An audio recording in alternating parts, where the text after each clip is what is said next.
लम्हे जिंदगी के आज के सफर में आपका ये दोस्त निखिल कपूर आपके लिए एक कहानी लेकर आया है। ये कहानी अभी 2-3 दिन पहले ही मैंने लिखी है और इस कहानी का शीर्षक है छिनाल। जी हाँ, सही सुना आपने, छिनाल। वो शब्द जो जाने अनजाने हम अक्सर बोल तो देते हैं बिना ये सोचे कि हम जिसके लिए बोल रहे हैं वो सही है या नहीं। हम इस शब्द का जो मतलब निकालते हैं, क्या वो मतलब वही है? इस छोटी सी कहानी को सुनने के बाद इस पर प्रतिक्रिया जरूर दें।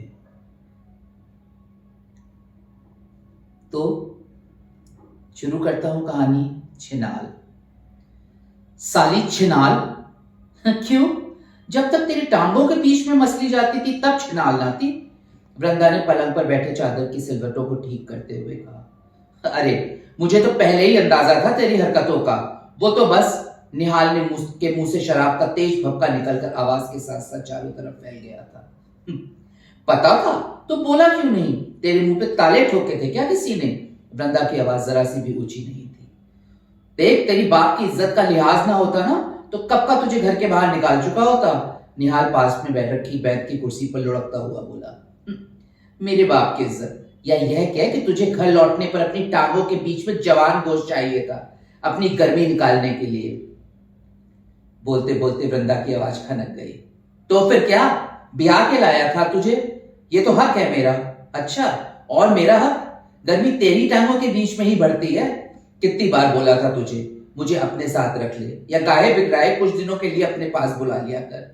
जमीन पर पड़े कॉन्डोम को उठाकर डस्टबिन में डालते हुए वृंदा थोड़ा सा तुनकते हुए बोली, और मेरे माँ बाप? देख, उन्हें तो बीच में ना ही लाए तू। मुझे पता है कितना ख्याल है तुझे उनका।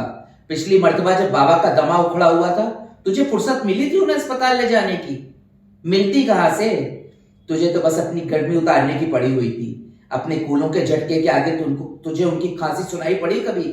साला कमीना बात करता है माँ बाप की। वृंदा डस्टबिन उठाकर घर के बाहर निकलते हुए बोली, और सुन, उठ ले तू भी यहां से। कुणाल अपनी ड्यूटी पूरी कर कर अभी आता होगा। दरवाजे से बाहर निकलते हुए वृंदा बोली, तुझे लिए बिना तो ना जाऊं। सिगरेट जलाते हुए निहाल बड़बड़ाया। 16 साल की रही होगी आज से 5 साल पहले वृंदा, जब निहाल उसे ब्याह के लाया था। ब्याह क्या था?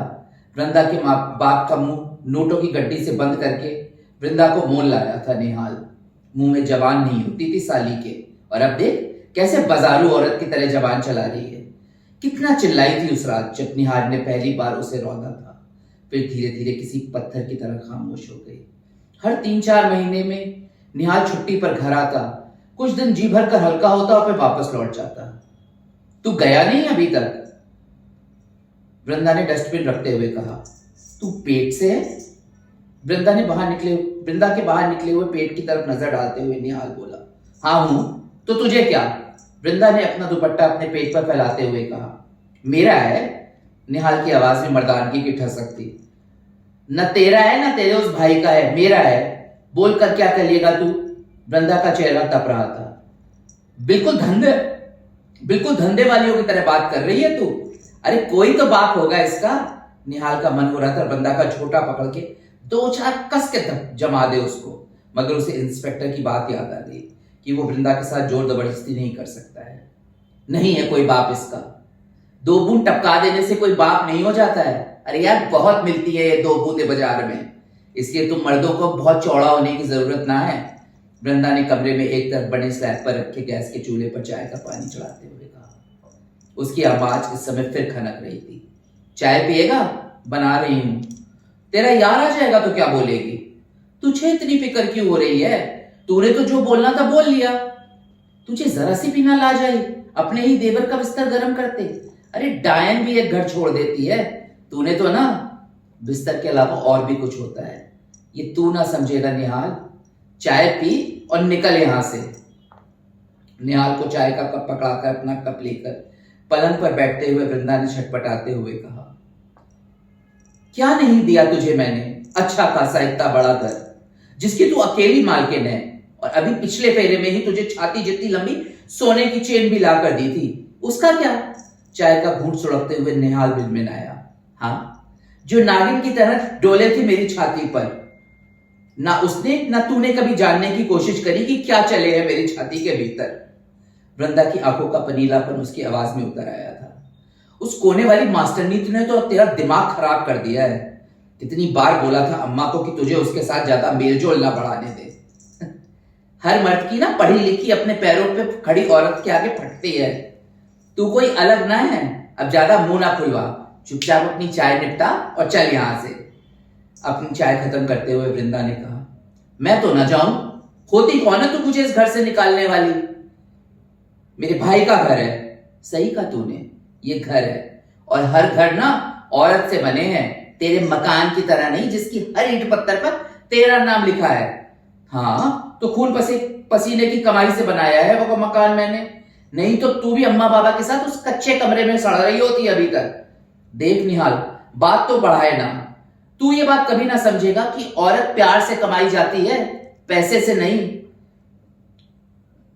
तू कितना जाने है औरतों के बारे में। शहर में देख, अरे मेरा मालिक महीनों काम के सिलसिले में बाहर रहे, मजाल है मालकिन के चेहरे पे शिकन भी है। वो भी तो तेरी तरह औरत ही है। निहाल ने वृंदा के पास आकर खड़े होते हुए कहा, पहले तो दूर खड़ा हो मुझसे, तेरी शराब की बू से मेरा जी कच्चा हो रहा है। वृंदा ने निहाल से दूर होते हुए कहा, और तू भी जाने है तेरी मालकिन मालिक के पीछे पीछे क्या करे है। शहर के ये रिश्ते कितने पुते हुए होते हैं ना, मैं अच्छी तरह जानू हूं। और तेरे मालिक का लंगोट घर के अलावा कहां कहां खुले ये तू भी जाने है। तो बात तो बनाए ना निहाल, मगर रहे तो दोनों साथ ही है ना। तेरी तरह घर छोड़ के यार के साथ तो ना भाग जाए। अरे कुछ तो शर्म लिहाज की होती तूने। मैं कहूं अब भी वापस चली चल, मैं सब कुछ भूल जाऊंगा। मगर मैं ना भूलूंगी निहाल। कुशाल का हाथ पकड़कर निकली। अब कुशाल का हाथ तो ना छोड़ूंगा मैं, चाहे कुछ हो जाए। और मैं जो तुझे बिहार के लाया था उसका कुछ ना। वृंदा के मुंह से कुशाल का नाम सुन सुनकर निहाल का खून जैसे खौल रहा था। तू ब्याह के लाया था मुझे, या मेरा जिस्म मोल लाया था? अरे चल छोड़, तू ना समझेगा ब्याह क्या हुए है। वृंदा की आवाज में फिर हल्की सी खनक थी। मुझे तो तेरी ये बात ना समझ आ रही है। लगता है तू सीधे से ना मानेगी।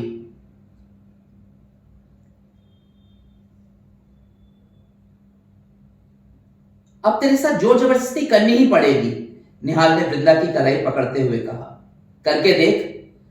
मैं तेरे घर का खिलौना नहीं हूं निहाल, अब अपने घर की मालकिन हूं। कहीं ऐसा ना हो कि तुझे लेने के देने पड़ जाए। वृंदा की जुबान के साथ साथ उसकी आंखें भी बोल रही थी। मैं समझा नहीं, ऐसा क्या कर लेगी तू? देखता हूं अब कौन बचाता है तुझसे मुझसे, निहाल ने वृंदा का दुपट्टा खींचते हुए कहा। तड़ाक, और वृंदा की उंगलियां निहाल के गाल पर छप गई। देख निहाल, औरत बीवी तभी तक हो गए है जब तक वो रहना चाहे। समाज या कानून उसे इस बात के लिए मजबूर ना कर सके है। अरे कम से कम तेरे जैसा मर्द तो बिल्कुल भी नहीं। वृंदा ने दुपट्टा वापस गले में डाला और घुर्राते हुए बोली, साली हरामजादी, तूने मेरी मर्दानगी अभी देखी ही कहाँ है? वृंदा की कलाई मरोड़ते हुए निहाल घुर्राया। दिख रही है तेरी मर्दानगी, बर्दाश्त नहीं हो रहा ना तुझे की? वृंदा ने निहाल का हाथ अपनी कलाई से अलग करते हुए कहा कि मेरी बीवी किसी की रखेल बनी हुई है। बोलते बोलते निहाल जोर जोर से हंसने लगा। ना निहाल ना, रखेल तो मैं थी, पर कुशाल की ना तेरी रखेल थी। जुबान संभाल अपनी, तुझे पता भी है तू क्या बोल रही है? निहाल ने भड़कते हुए कहा। हर जुबान संभाल अपनी, निहाल भड़कते हुए चिल्लाया। हर बीबी किसी पति का प्यार ना मिले ना तो बीबी नहीं रखेली हो गए। तू मुझे रोटी कपड़ा देता था ना, और मैं तुझे बदन। कौन सा रिश्ता है बता निहाल ये? बात करे। वृंदा का चेहरा लाल हो चुका था। और कुशाल, वो लागे तेरा कसम, कब करी शादी उससे? हाँ हाँ है वो मेरा कसम। कसम दिल से बने हैं, अग्नि के साथ फेरे लेके ना बने हैं। वृंदा ने अपने दुपट्टे से अपना चेहरा पोंछते हुए कहा। तेरा कहने का मतलब है फेरों का कोई मतलब ना हो है एक रिश्ते को नाम देने का, चाहे वो रिश्ता हो चाहे ना हो। अब तू भी तो मुझे बिना शादी के घर पे लाके बिठा देता तो तेरी ही थूथू होती। दुनिया जाने थी कि तूने मेरे बाप को मेरे एवज में कितने नोट दिए थे। वृंदा खिलखिलाते हुए बोली। तो वापस कर मेरे नोट। उसके एवज में तू मेरे बिस्तर पर कई बार आ चुका है, हिसाब बराबर। वृंदा फिर खिलखिलाई। और कुशाल के साथ? जहां दिल लग जाए है ना, वहां धंधा नहीं मोहब्बत हो गए है। छोड़, तू ना समझेगा निहाल। वृंदा ने फिर अपने पल्लू से अपने चेहरे को पोंछा। अरे निहाल भैया, पाए लागू। कुशाल ने निहाल को देखकर उसके पैरों को हाथ लगाते हुए कहा। रहने दे, तुझे मेरी झूठी साली ही मिली थी खाना खाने को। निहाल कुशाल पर भौंकते हुए बोला। अब तो वो रवि जाने कि तूने झूठी थाली में खाया था या इसने। वृंदा ने कुशाल की चाय गर्म करते हुए कहा। मतलब तेरा टाका इससे पहले से ही था। निहाल का गुस्सा बढ़ता जा रहा था। तूने जो भी समझना है निहाल, तू समझ। औरत जब किसी को दिल देती है ना, तभी उसकी तश्तरी झूठी होवे है। बाकी बिना दिल के तो झूठी तश्तरी में ही खाना परसा जावे है। चाय का कप कुशाल को पकड़ाते हुए वृंदा ने अपने गले के मंगलसूत्र को निकालकर निहाल के मुंह पे दे मारा और कहा, ये ले जा और किसी और गोश्त के गले में डाल दियो। मुझे इसकी कोई जरूरत ना है, ना तारीफ तेरे मंगलसूत्र की और ना कुशाल के। अब मैंने दिल से जीना सीख लिया है।